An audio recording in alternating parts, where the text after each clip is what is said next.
Et encore un dimanche de pluie. Qu'est-ce que je vais bien pouvoir faire? Allez, du rayonnage.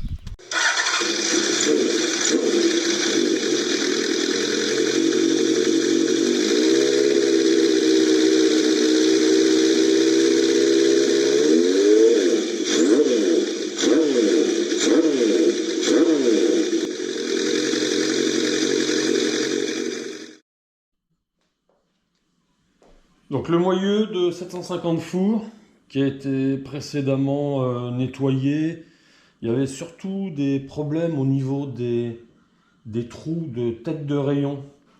Parce que ce moyeu était récupéré sur une jante de 4 pattes modifiée en 16 pouces, jante large chromée, modèle Chopper, comme ça se faisait beaucoup dans les années 70 et même début des années 80. Donc la jante chromée était complètement cuite. Moi, seul le moyeu m'intéressait, c'était à pas cher sur une bourse, j'ai récupéré. Le problème, c'est qu'avec ces jantes de 16 pouces chromées, il y avait aussi le montage de gros rayons, des rayons renforcés en 5 mm.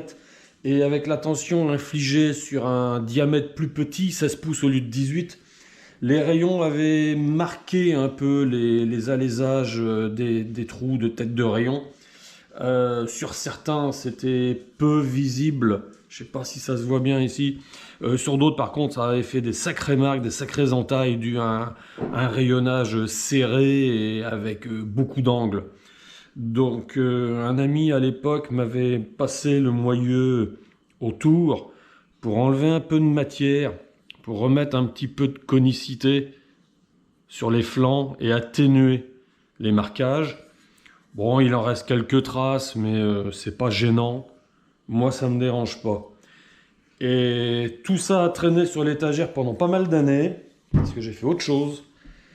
Et dernièrement, c'est le copain Bruno, le copain du 600 Monstro, je lui ai redonné le moyeu et il m'a passé ça autour, encore une fois, avec un petit peu de tampongex, voilà, juste pour atténuer les traces d'oxydation, certaines traces d'usinage. Bon, c'est pas nickel, poli, miroir, ça me pose pas de problème, je ne fais pas une restauration 100% d'origine, nickel chrome à l'américaine. C'est pas une moto qui est destinée à terminer dans un salon sur un morceau de moquette, même si actuellement la carcasse de la moto est derrière le canapé dans le salon. Bref, ne nous entendons pas. Voilà, donc le moyeu s'est vu équipé de roulements neufs. C'est propre. La piste de freinage en bon état, pas défoncée. Il faudra la nettoyer. C'est correct sans plus pour une moto qui va rouler. Moi, ça me va. Donc le sujet de la vidéo aujourd'hui, c'est le rayonnage d'une jante aluminium style Borani. C'est même vendu pour de la réplique de Borani, mais je suis pas certain. Je pense que c'est plus chinois qu'italien, mais bon, c'est pas très grave. On est dans les dimensions d'origine de la 750 Honda. Voilà, je sais pas si ça se voit bien. On est donc sur du 18 pouces de diamètre, 2 pouces 15 en largeur. Et évidemment, c'est du 40 rayons. Voilà. Là-dessus, on va mettre du rayonnage neuf. Toujours de provenance eBay. Hein. Il n'y a pas de secret, il n'y a que là qu'on se fournit. C'est du zinguet. Les écrous sont finition bichromate. On est sur quelque chose similaire à l'origine. Ce ne sont pas des rayons renforcés, ce ne sont pas des rayons inox. On est en acier zinguet et on est dans le diamètre de mémoire, ça doit être du 3 mm 5, diamètre d'origine. La jante est en perçage d'origine. Le moyeu, en ce qui concerne les alaisages de fond de tête de rayon, est en origine. On la remonte dans des dimensions d'origine, mais sur du Borani aluminium. La jante avant est déjà faite depuis, que je ne me trompe pas, 25 ans. Elle sèche, mais elle est déjà prête, rayonnée avec une véritable Borani que j'avais trouvée sur Bourse d'échange, en 19 pouces, en 1,85 de large, en 40 rayons aussi.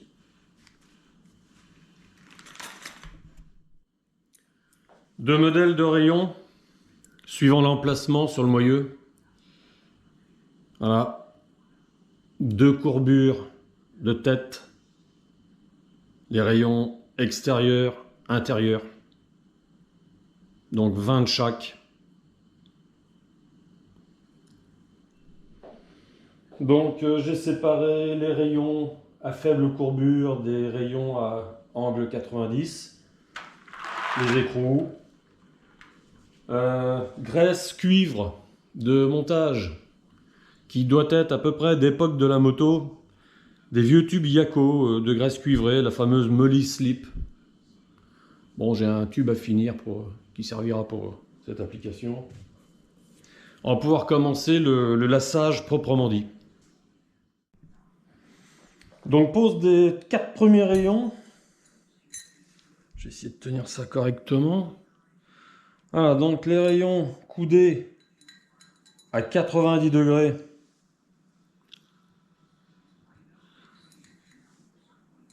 On met la tête à l'intérieur du moyeu, le rayon sort à l'extérieur.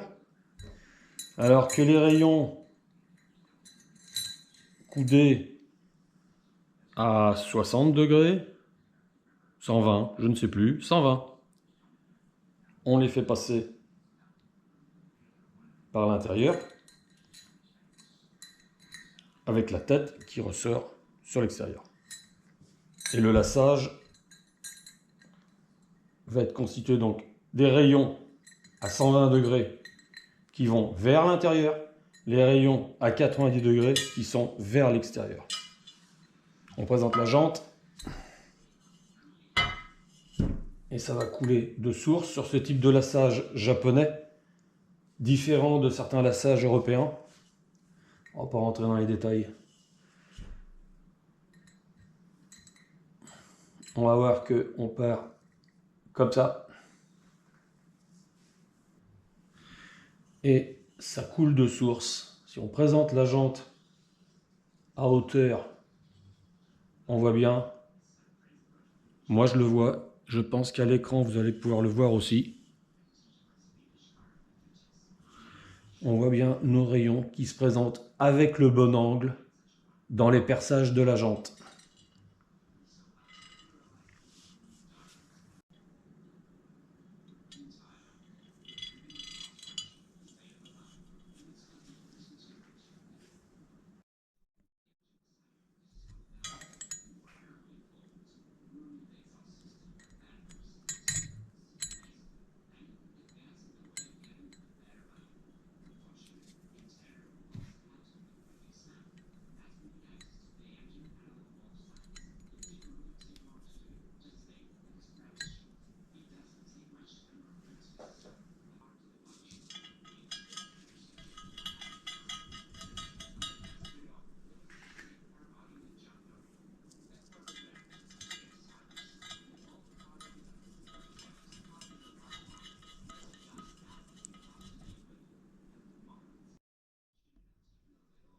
On passe aux deux rayons intérieurs.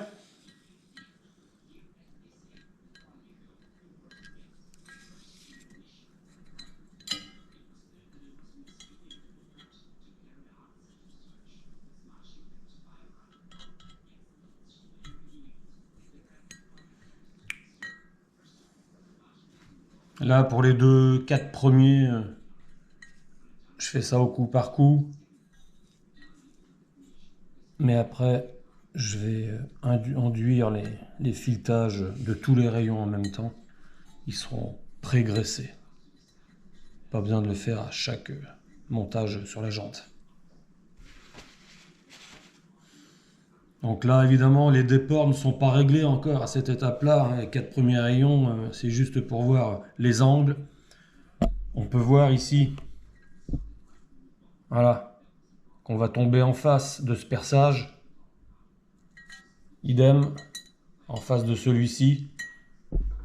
Je vais vous montrer après que le croisement des rayons commence déjà à sentir bon dès la pose des 4 premiers.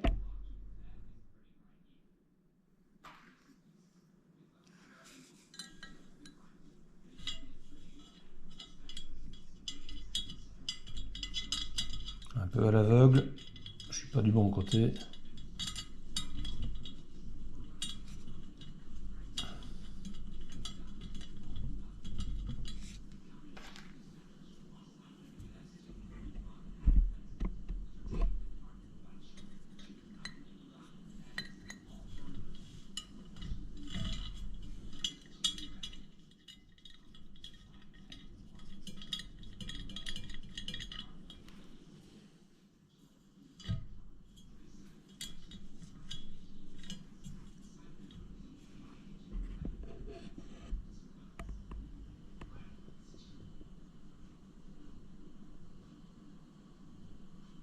Il n'y a plus qu'à répéter l'opération encore 36 fois.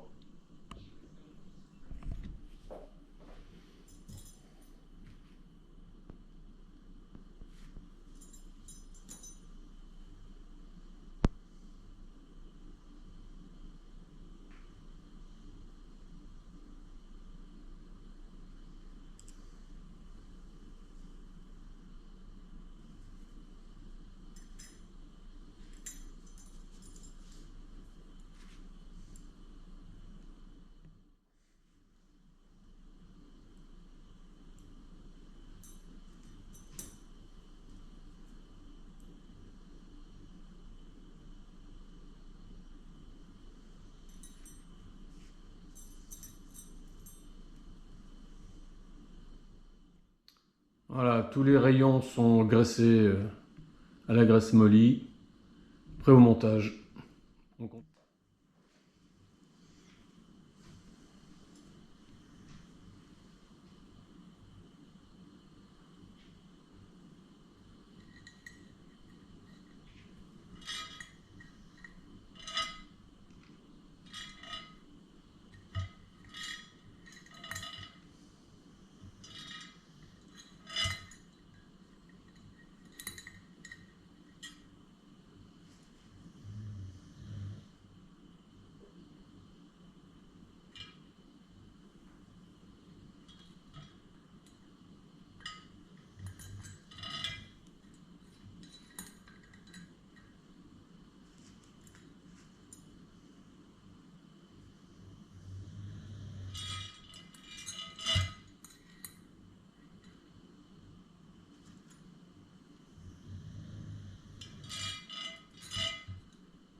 fallu reprendre le filetage en bout d'un rayon, car évidemment ça ne vissait pas, ça prenait sur à peine un filet, ça bloquait. Donc je lui ai remis un petit coup de filière. Ah, c'est le genre de matériel, ça c'est toujours bien de l'avoir. Alors là on est sur quelque chose du 4 par 70, filetage à droite. Et on peut contrôler le pas avec une jauge avec les différents pas en métrique. De toute façon, avec les Chinois, il faut s'attendre à tout, donc c'est le genre de choses ça qui peut arriver. Un filetage foiré, un filetage inversé, un filetage qui n'est pas au bon pas. Bon, un coup de chance, j'ai pu le reprendre, en espérant que les autres n'aient pas ce genre de problème. On continue avec les rayons intérieurs de ce côté.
Voilà, le premier côté est fait. On va retourner le moyeu maintenant avec la jante tout doucement pour pas faire trop d'accidents de grattage de rayons. Et on va passer au lassage de l'autre face de la roue.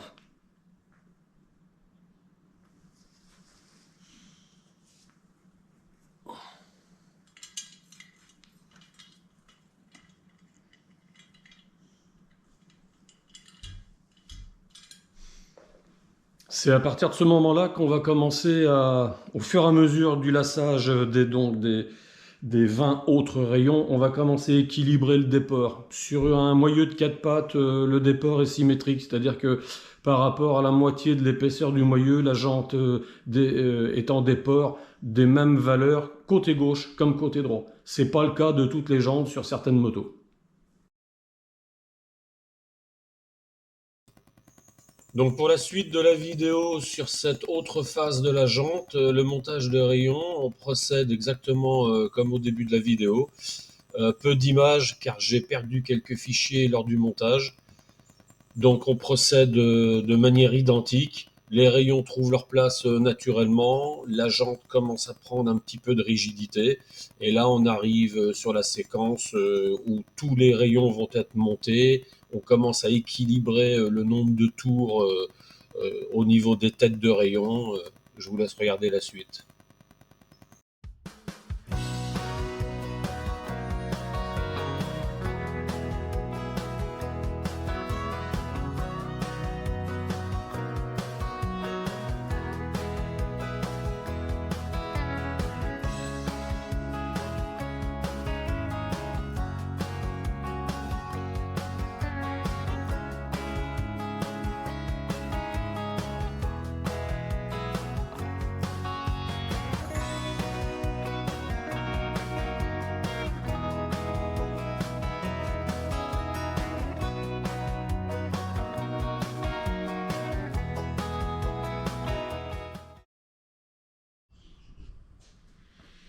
Nous voilà arrivés à la fin du montage. Bon, j'ai donné quelques tours supplémentaires aux écrous des rayons, histoire d'équilibrer tout ça. Voilà, ils se dépassent à peu près, enfin, ils ne dépassent pas, ils sont en retrait d'à peu près la même valeur. Bon, c'est un pré-montage. Du coup, la jante est beaucoup plus rigide. Le montage est fini, maintenant on va pouvoir passer à l'atelier pour la mettre en fourche et régler le déport, le seau et le voile. Alors là, on est à l'atelier, donc j'ai monté la jante sur son axe en montage serré avec un vieux bras oscillant de 750 K6. On a tous des pièces de 4 pattes qui traînent quelque part. Enfin bon, moi depuis 86, j'en ai quelques-unes qui se trimballent. Voilà, donc la jante peut tourner. On aperçoit que ça va pas. Donc on va commencer le réglage proprement dit. Là, on peut voir déjà que le déport est plutôt bien équilibré, mais on va le calculer. Par rapport à la cote de dépassement à droite du moyeu ou à gauche. Bon, c'est pas flagrant comme ça, mais c'est pas mal. Maintenant, voyons voir le voile, c'est-à-dire le déplacement de la jante de la gauche vers la droite. Voilà, c'est typique d'une jante tordue, que par exemple. Là, c'est pas le cas, elle est neuve. C'est simplement la tension des rayons qui manque. Ici, on note ce qu'on appelle le saut. Voilà, il y a un peu à reprendre aussi.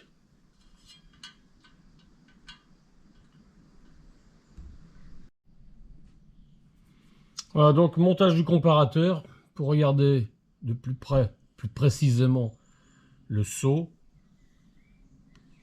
On calibre au 0. Voilà, donc là, on vient déjà faire un tour de cadran. On perd même le contact avec le toucheau du comparateur.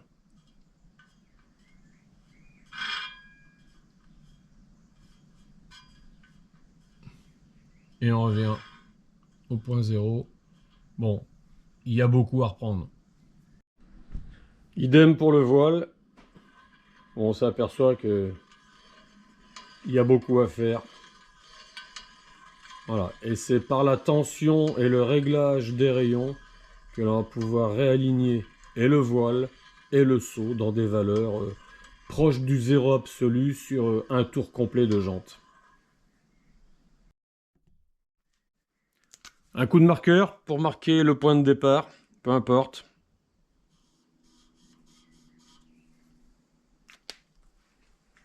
Et on commence.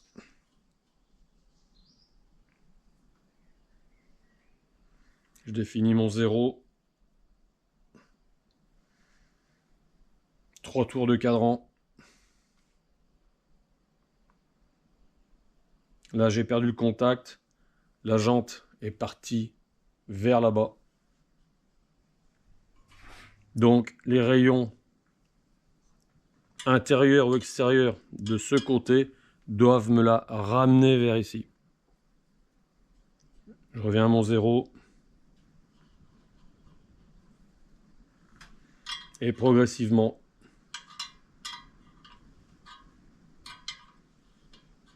on va dire 2 tours par rayon pour commencer.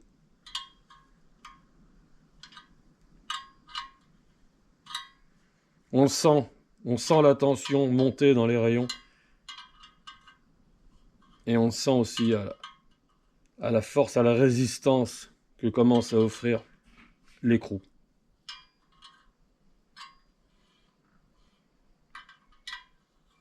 Faut pas en faire beaucoup à la fois.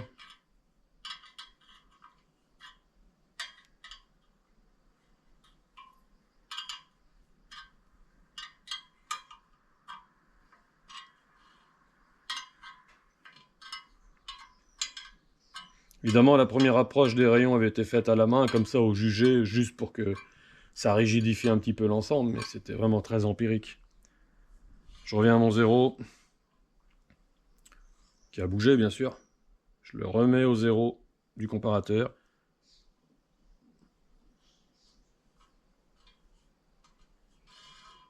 Là, je touche.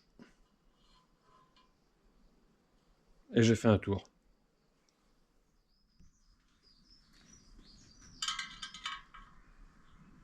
Mise sous tension des rayons, on entend vraiment des craquements. C'est signe que les têtes se mettent en place dans leur logement. On avance régulièrement. Ça sert à rien de serrer outre mesure, car de toute façon, après on va aller voir ce qu'il en est du seau, et il faudra peut-être en détendre certains pour corriger. En fait, c'est une juste mesure de tension de rayon pour avoir le seau minimum proche du zéro et le voile minimum proche du zéro aussi. Bon, voilà 5 minutes que je torture la jante. Et on peut suivre l'aiguille rouge qui indique le nombre de millimètres. Voilà. On n'a plus que 1 millimètre de défaut de voile. Tout à l'heure, au départ, j'en avais 3. Sur un tour complet de roue, l'aiguille se déplaçait de 3 valeurs, ce qui fait qu'on avait un déport de 3 millimètres. Bon, par contre, d'un point de vue du seau, on verra ça plus tard. Mais pour ce qui est du voile,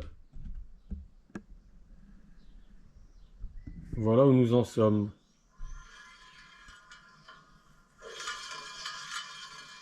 Encore un petit peu à rattraper, mais c'est mieux. Bon, le voile est plutôt pas mal. Vous entendez le bruit du tuto sur la jante. Par contre, en termes de seau, là, on a gros à faire.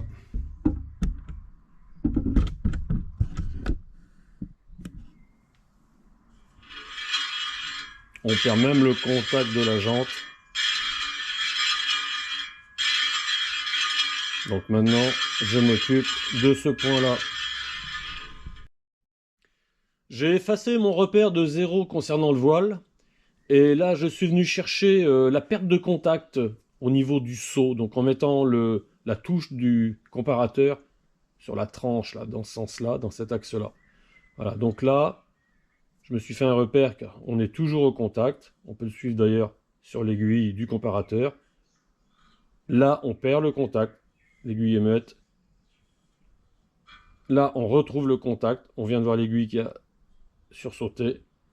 Donc, ce secteur de la jante, entre ces deux repères, où nous ne sommes plus en contact, signifie que à 180 degrés, à l'autre extrémité de la jante,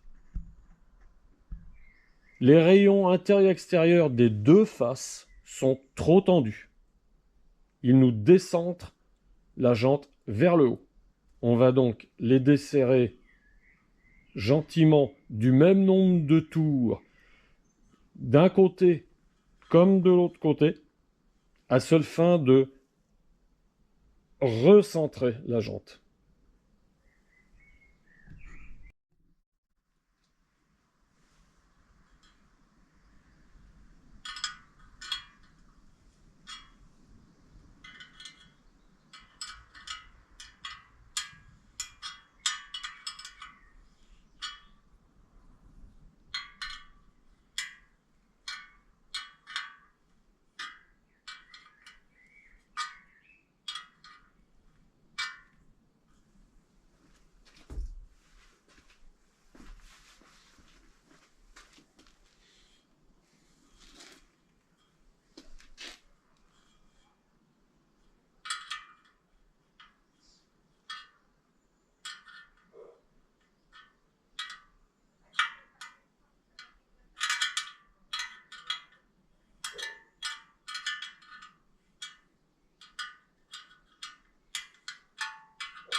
Ici, je viens de peaufiner le seau.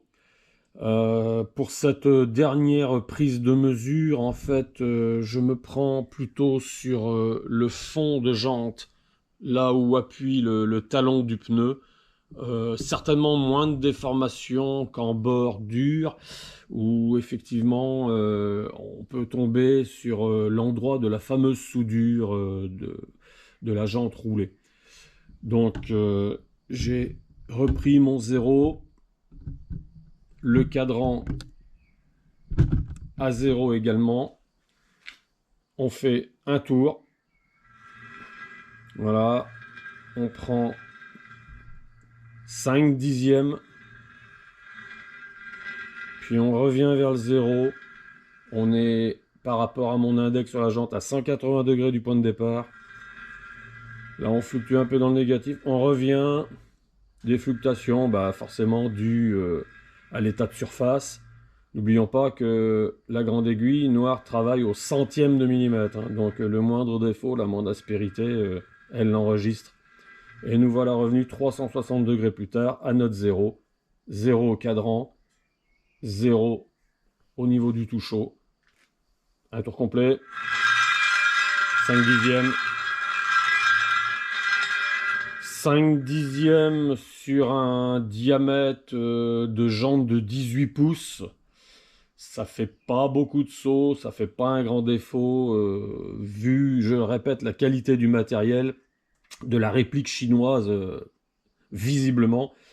C'est plutôt pas mal. Le zéro parfait en saut et en voile ne pourra jamais être atteint. Mais sur un pneu à gros ballon de 18 pouces de diamètre de jante, on est bon.